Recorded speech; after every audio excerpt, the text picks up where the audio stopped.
नमस्कार, मैं नियाज खान और आप देख रहे हैं न्यूज एक्सप्रेस। पहले संसद में राहुल गांधी ने अपने भाषण से पूरे देश को हिला डाला और जितने लोगों ने सुना सबने एक अलग राहुल गांधी को देखा। अपने विरोधी भी टीवी डिबेट में तारीफ करने लगे और जब मोदी बोलने आए तो सभी ने नकार दिया।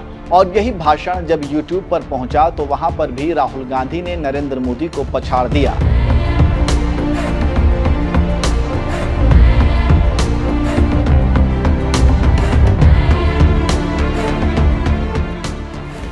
संसद सत्र जब शुरू हुआ तो पूरा देश जानना चाह रहा था कि राहुल गांधी क्या बोलेंगे और जब राहुल गांधी बोलेंगे तो नरेंद्र मोदी क्या जवाब देंगे। लेकिन जो भी हो, राष्ट्रपति के अभिभाषण पर राहुल गांधी ने सत्ता पक्ष की ऐसी की तैसी कर दी और जब तक राहुल गांधी बोलते रहे तब तक पूरी सरकार कांपती हुई नजर आई और राहुल गांधी को रोकने के लिए कम से कम 7 मंत्री जवाब देते रहे। इसके साथ ही साथ खुद नरेंद्र मोदी 2 बार खड़े हुए। इससे साफ समझ सकते हैं कि बीजेपी में कितनी बेचैनी है और क्यों।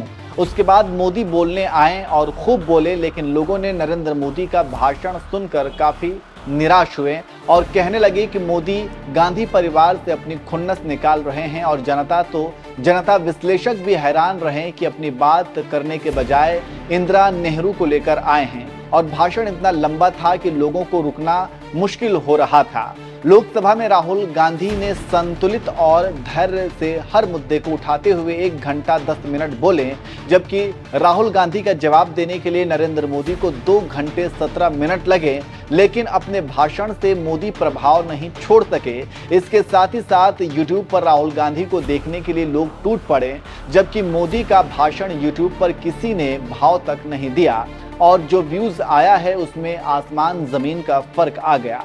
संसद टीवी पर आए व्यूज की माने तो राहुल गांधी के भाषण को 8 लाख से ज्यादा लोगों ने देखा है, वहीं नरेंद्र मोदी के भाषण को 72,000 लोगों ने देखा है।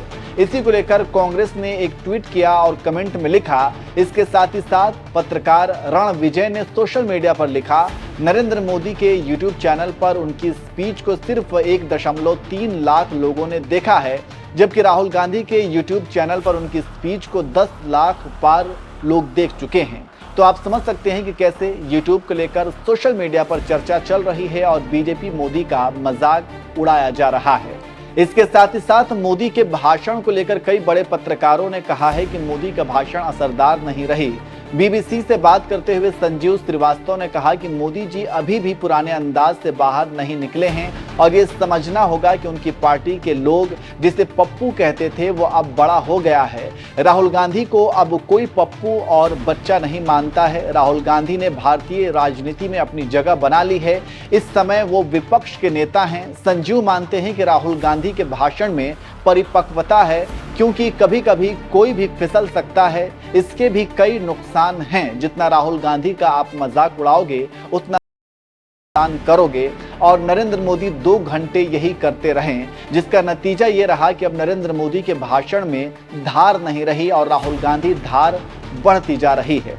पीएम ने अपने भाषण में कहा कि कांग्रेस देश में आर्थिक अराजकता फैला रही है। जहां कांग्रेस का शासन है वहां के राज्य देश पर आर्थिक बोझ बनने की कोशिश कर रहे हैं।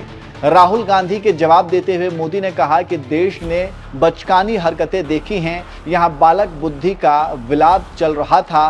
सहानुभूति हासिल करने के लिए यह ड्रामा चला गया है।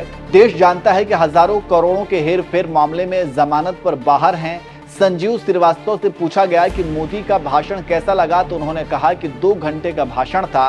प्रधानमंत्री ने एक बात 3 बार बोली।